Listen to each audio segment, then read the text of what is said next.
Nggak ada yang membela kita nih kaum perempuan lebih daripada Nabi Muhammad SAW. Nabi sampai bilang di masa Madinah, man kanat lahu thalas jawari, kanat lahu itqun minan nar. Kata Nabi, siapa di antara kalian yang punya 3 anak perempuan, ketiganya dirawat, dididik, dibesarkan sampai jadi anak-anak perempuan soleha, jadi anak perempuan yang ngerti dirinya hamba Allah, jadi anak perempuan menjaga dirinya, ngerti, gak cengengesan sama laki-laki, gak suka godain cowok, baik offline ataupun online. Punya anak perempuan yang terjaga, ngerti jaga sholatnya, ngerti jaga puasanya, ngerti jaga hidupnya, paham aku hambanya Allah, aku umatnya Rasulullah. Siapa di antara kalian, kata Nabi Muhammad, punya 3 anak perempuan, kalian didik, kalian besarkan, kalian pelihara, kalian jadikan ia perempuan-perempuan soleha, kanat lahu itqun minan nar. Enggak usah punya ibadah banyak kalian, yang wajib aja deh. Dan andai kalian punya dosa-dosa, sekalipun 3 anak perempuan kalian akan menjadi penghalang kalian dari api neraka.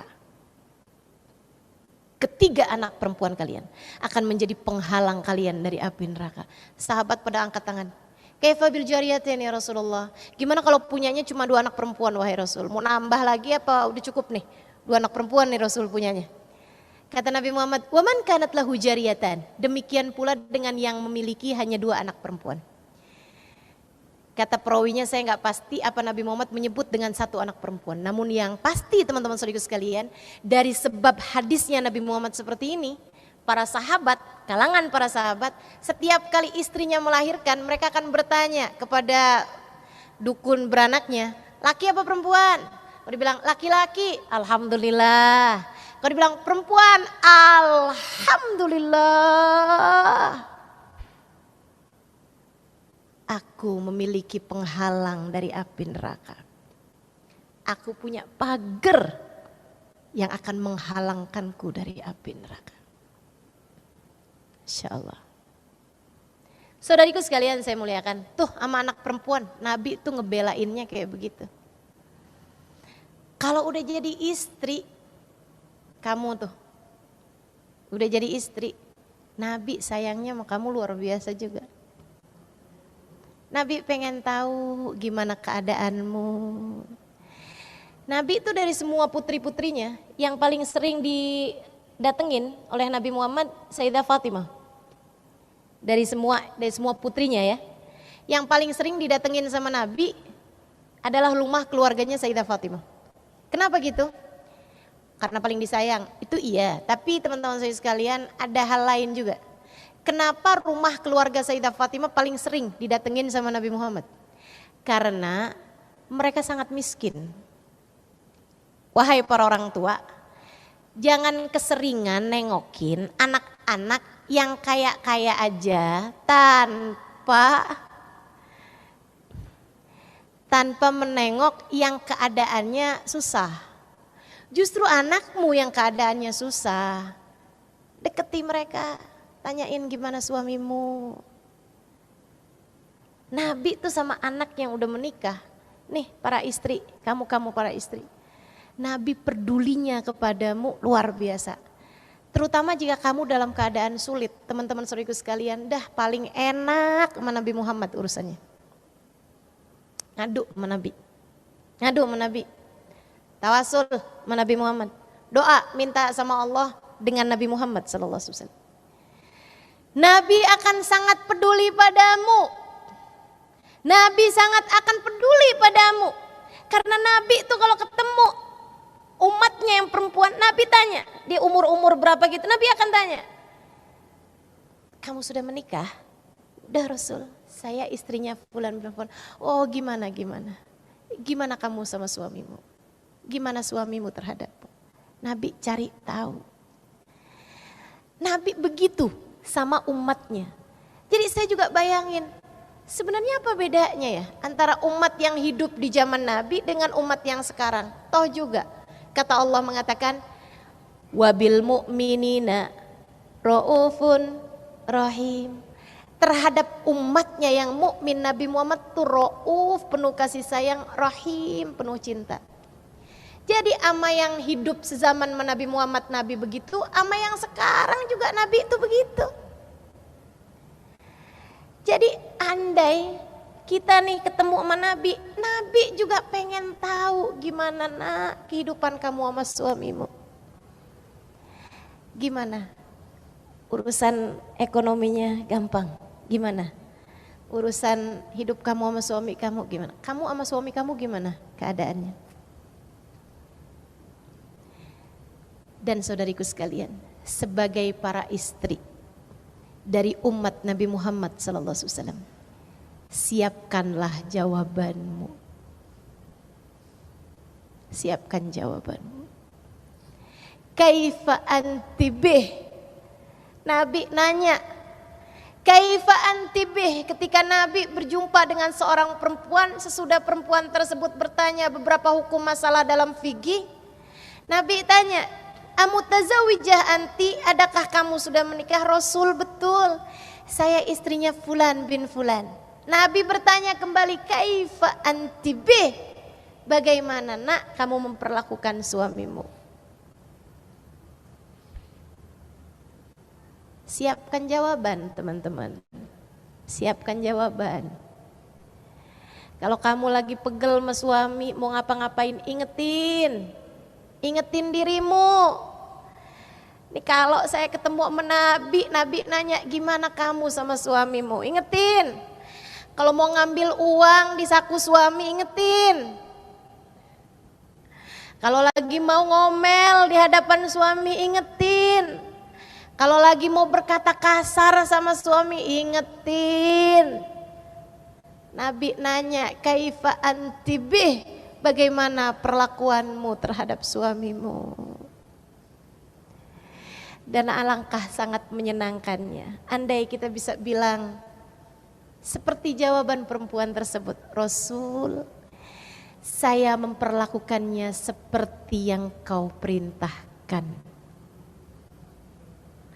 Saya hormati dia, saya sayangi dia, saya lakukan perintahnya selagi saya mampu. Saya melakukan seperti yang engkau perintahkan ya Rasulullah.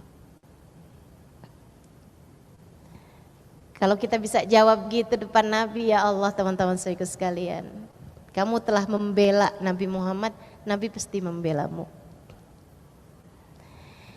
Kalau kamu udah jalanin yang Nabi Muhammad mau gitu, Nabi pasti juga akan memperlakukan apa yang seharusnya beliau lakukan sebagai seorang Nabi yang penuh cinta kasih kepada umatnya. Sebab waktu perempuan tersebut jawab kayak begitu, Nabi senyum lebar bener. Bayangin, kalau kamu bisa jawab kayak gitu juga, kamu udah jadi istri yang solehah selama ini. Itu kalau kamu bisa jawab kayak begitu, Rasul saya udah hormatin dia, saya berusaha Rasul, saya terus belajar untuk bisa jadi umatmu istri yang solehah. Yang kau berkata bahwa istri yang solehah bakal bisa masuk surga dari pintu manapun yang dia inginkan. Sebab saya kepengen di hari akhirat nanti saya bisa masuk surga yang ada engkaunya wahai Rasulullah. Jadi saya akan taat kepada suami saya, belajar terus saya Rasul. Teman-teman saudaraku sekalian, Nabi senyum, kemudian Nabi Muhammad mengatakan fanduri ilaih fa innama huwa jannatuki wa naruki. Para istri ingat terus ucapan Nabi yang ini. Kata Nabi Muhammad, perhatikan betul bagaimana caramu memperlakukan suamimu, sebab ia adalah jalan surga atau jalan neraka bagimu. Kamu taat sama dia bawa surga, kamu gak hormat sama dia bawa neraka. Nih Nabi Muhammad sayang sama kita kaum perempuan. Saudaraku sekalian, luar biasa sayangnya Nabi sama kita. Saya dulu pernah baca hadis kayak begini nih. Ayyumamra'atin batat wa zawjuha 'alaiha sakhit la'anathal malaikah hatta tusbih. Kata Nabi Muhammad, umat saya perempuan, dia tidur malam dalam keadaan suaminya marah sama dia. perempuan ini dilaknat malaikat sampai pagi hari. Saya baca hadis ini, ya ampun Nabi gini amat sih sama kita. Ini saya umatnya loh ini. Tapi Nabi kok gini amat, kenapa gak ada hadis gitu? Kalau ada seorang suami tidur malam dalam keadaan istrinya bete sama dia dilaknat sama seluruh alam semesta. Kan jadi kayak pantas gitu kan. Ada hadis yang bunyinya gitu, ada hadis bunyinya gitu. Tapi gak ada ternyata. Adanya tentang urusan kita nih kaum perempuan. Saya jadi ngerasa emang iya Nabi Muhammad sayang gitu sama kita nih, para istri nih. Kok kayaknya kayak gak sayang gini. Sampai satu hari saya mendapatkan sebuah keterangan yang ditulis oleh seorang psikolog, teman-teman saudaraku sekalian. Seorang psikiater dari ranah kejiwaan. Katanya dibilang kayak begini, jangan menidurkan masalah. Kalau kamu lagi punya masalah, kalau kamu lagi kesel, kalau kamu lagi marah, jangan kamu bawa tidur. Kenapa gitu? Kadang kan kita kalau lagi marah tuh udah bawa tidur aja besok lupa. Kan begitu? Kita kalau lagi kesel-kesel sama anak, kesel sama suami gitu, udah gak apa-apa tidur aja deh, nanti besok juga lupa gitu. Karena dia bilang keadaan hati kamu tuh marah, kamu kesel, kamu tuh gak beneran hilang. Sebenarnya dia tertimbun di alam bawah sadar. Dan itu akan menjadi memori yang menumpuk terus sampai kalau kamu panjang umur di atas usia 50 tahun, di atas usia 60 tahun, si memori tersebut akan terus datang dalam hidupmu berupa kilasan-kilasan yang membuatmu jadi suka sedih-sedih sendiri tanpa ada sebab yang jelas. Coba nih yang umurnya udah 50 tahun, 60 tahun, coba diinget-inget. Pernah gak kadang sedih-sedih sendiri gitu, gak ada sebab yang jelas? Itu lama-lama kalau dibiarin bisa agak oleng. Dalam istilah sekarang namanya error. Hang, gitu ya. Agak ngeheng tuh nanti jatuhnya. Ya Allah, teman-teman saya sekalian, rupa-rupanya Nabi Muhammad tuh pesen, kamu kalau ada masalah sama suamimu, kalau lagi ada apapun yang membuat hatimu kesel, jangan dibiarin kamu bawa tidur. Aku kesian sama kamu kalau masa tua kamu penuh dengan kesedihan. Ayo selesaiin masalah kamu. Karena teman-teman jujur aja, gara-gara hadis itu, saya kalau lagi ada masalah sama suami, emang ada ustazah? Kan ustazah. Ya ustazah juga orang. Emang kamu pikir kalau jadi ustazah kagak pernah ada masalah gitu sama suaminya? Kamu gak tahu aja. Setannya ustazah tuh lebih gede. Karena setannya ustazah tuh juga ustazah. Di dunia persetanan. Teman-teman saudaraku sekalian, jadi ini ya, gara-gara hadis ini, saya kalau ada masalah sama suami apapun, saya berusaha untuk tidak memalamkan masalah tersebut. Sekesel-keselnya saya sama dia, saya akan minta maaf walaupun dengan maafin ya. Main punggung-punggungan sekalipun, tapi saya akan minta maaf sama dia, maaf. Yang tadi itu saya minta maaf. Bukan karena apa teman-teman saudariku sekalian, saya gak takut sama dia, saya takut sama malaikat. Melaknat saya sampai pagi hari, ya Allah. Saya takut sama Nabi Muhammad. Saya takut sama Allah. Saya takut saya mati malam itu. Gimana nasib saya di akhirat? Dilaknat sama seluruh malaikat sampai pagi menjelang. Oh nggak mau saya. Jadi saya akan bilang maafin. Dan dia dengan gampangnya bilang iya. Dari sini juga saya ngerti kenapa yang dibilangin sama Nabi, kamu umat saya perempuan, kalau ada masalah jangan dibiarin kamu bawa tidur, sebab kamu akan dilaknat seluruh malaikat. Jadi kamu yang mesti punya inisiatif untuk minta maaf. Kenapa? Jalanin kamu bakal tahu. Saya gitu, saya jalanin dan saya tahu. Kenapa ya yang disuruh minta maaf, yang disuruh memperbaiki hubungan, perempuannya gitu. Dengan Nabi nakutin dilaknat loh kamu sama malaikat sampai pagi hari. Kenapa? Karena saudaraku sekalian saya muliakan, laki-laki mudah memaafkan. Begitu kamu bilang, maafin ya, dengan gampang dia bilang, iya. Gampang bener, bayangin kalau dibalik.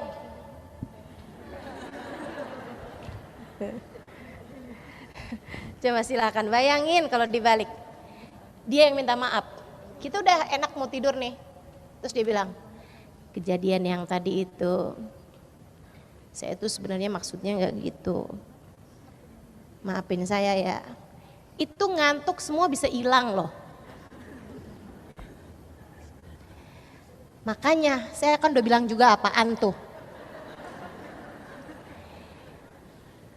Iya, tapi kan saya udah nyesel sekarang, maafin ya. Enggak ada. Itu bisa panjang teman-teman saudaraku sekalian. Nabi sangat memahamimu. Nabi sangat memahamimu. Udah deh, enggak ada yang lebih paham tentang urusan kita daripada Nabi Muhammad SAW. Makanya kalau kamu mau nyerang Islam, bukan dari ajarannya, nggak bisa. Kenapa ya? Yang punya hak cerai itu cuman laki-laki, kenapa nggak perempuan? Ya Allah teman-teman, kalau perempuan punya hak boleh menceraikan suami, nggak 3 batasannya, bisa 1000.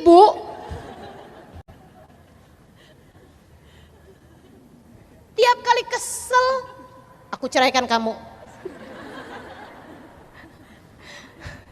Tiap kali pegel sama suami urusan kita ngecat tembok enaknya warna apa ya? Jangan pulang sekarang. Betul begitu. Udah deh, gak ada yang lebih ngerti kita daripada Nabi Muhammad.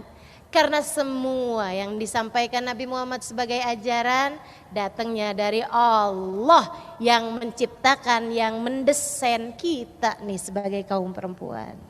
Udah percaya aja sama Nabi Muhammad. Dan dalam pengikutan terhadap Nabi Muhammad, di sanalah terdapat kebahagiaan hidupmu dunia dan akhirat. Masya Allah, Masya Allah.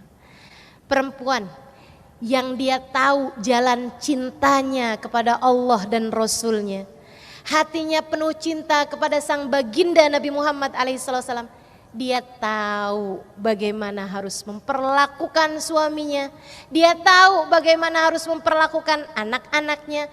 Dia tahu bagaimana harus hormat kepada orang tuanya. Dia tahu bagaimana harus berbuat kepada siapapun. Karena jalan hidupnya penuh dengan cahaya. Dan cahaya itu bernama Muhammad. Jadi kalau kamu lagi bilang, hidup saya kok susah mulu. Karena kamu jauh dari Nabi Muhammad. Saya kok gak ngerti mesti berbuat apa. Karena kamu jauh dari Nabi Muhammad. Saya kok hati saya susah banget mau saya atur. Karena kamu jauh dari Nabi Muhammad. Saya selalu dikuasai oleh ego dan emosi saya. Karena kamu kurang dekat sama Nabi Muhammad. Kamu dekat sama Nabi Muhammad, nurun lakum, kata Nabi Muhammad, aku cahaya bagimu. Aku cahaya bagimu. Anta syamsun, anta badrun, anta nurun, fauqa nuri. Sahabat paham, makanya begitu Nabi Muhammad datang mereka bilang tola al badru alaina. Purnamanya sudah terbit di atas kita. Kita nggak akan tersesat jalan lagi. Kita nggak akan salah-salah lagi membuat keputusan. Karena jalannya sekarang sudah terang. Karena jalannya sekarang sudah terang. Sudah ada cahayanya bernama Muhammad. Enak bener jadi umat Nabi Muhammad. Alhamdulillah.